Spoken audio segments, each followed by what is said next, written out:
Hooters Air puts the fun back into flying.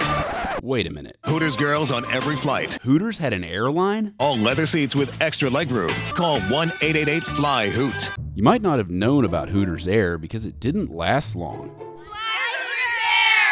There you go. It started in 2003, and initially the airline was successful, but it shut down just 3 years later. We're at the Gary Chicago International Airport where Hooters Air is about to make their maiden flight to Myrtle Beach. Based in Myrtle Beach, South Carolina, it offered low-price direct flights to more than 15 destinations in the U.S. Airfares were a flat rate of $129 each way. So why did Hooters think it was a good idea to start an airline?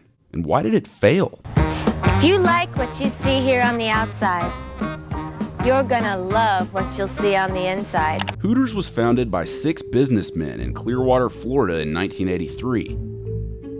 A year later, an Atlanta-based group led by Bob Brooks saw the company's potential and bought it outright. It was the first restaurant chain, so basically they pioneered the idea that they're going to have all their waiters wear short shorts and really tight tank tops. Do you know why our beer is so cold here at Hooters?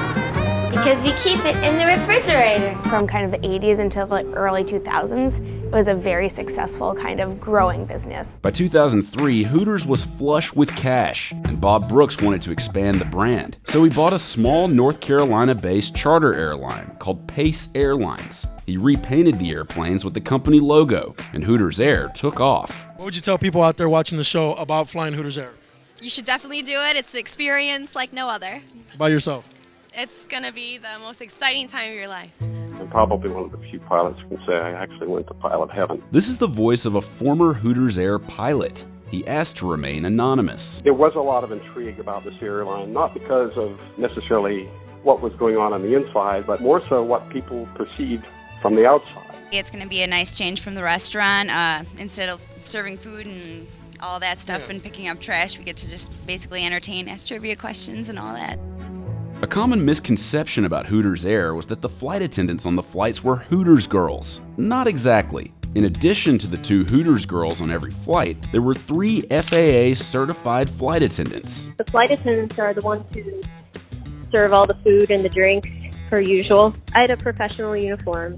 I had like a navy blue dress, very professional. It had the little owl embroidered emblem on it. We just did the safety procedures and stuff like that. And then we had 2 Hooter girls from different restaurants in the area, but they had no training whatsoever. They were just there just for passenger fun. What is it all going to include? You guys are going to be up there serving customers? No wings. No wings. But great food. But great food. Yeah, we got some soft pretzels, and we got some pigs in a blanket, and maybe some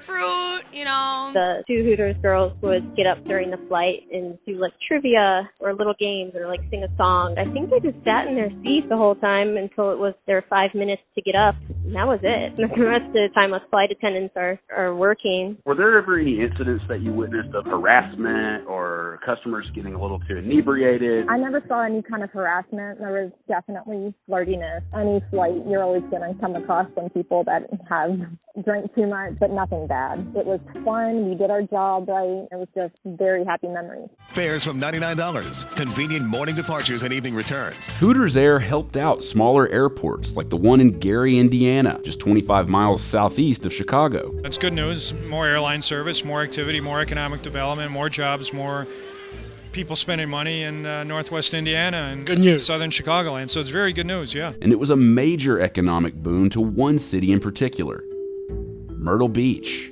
In its heyday, Hooters Air was bringing between 3,000 and 5,000 people a week into the Myrtle Beach area. Hooters Air was more than just an airline.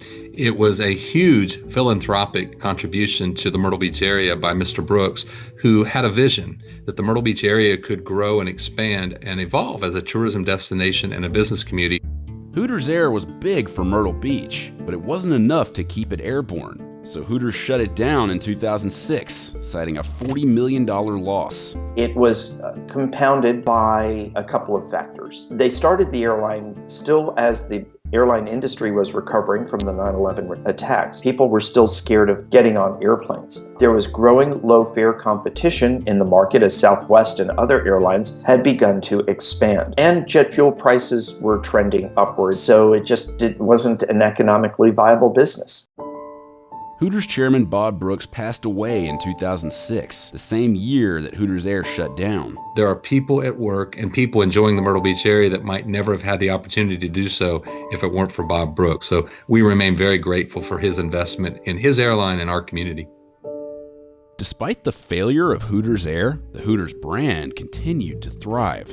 They've opened hundreds of locations in the U.S. and outside of the U.S. They're more than a $250 million business, basically, at this point, and they kind of took over the U.S. and then the world. Oftentimes going to cities would be on an approach, and we'd hear the air traffic controller say, do you have the Hooters airplane in sight? And if you do, follow that aircraft. Well, other pilots would often say things like, you mean the airplane with the big Hooters? We have it in sight. So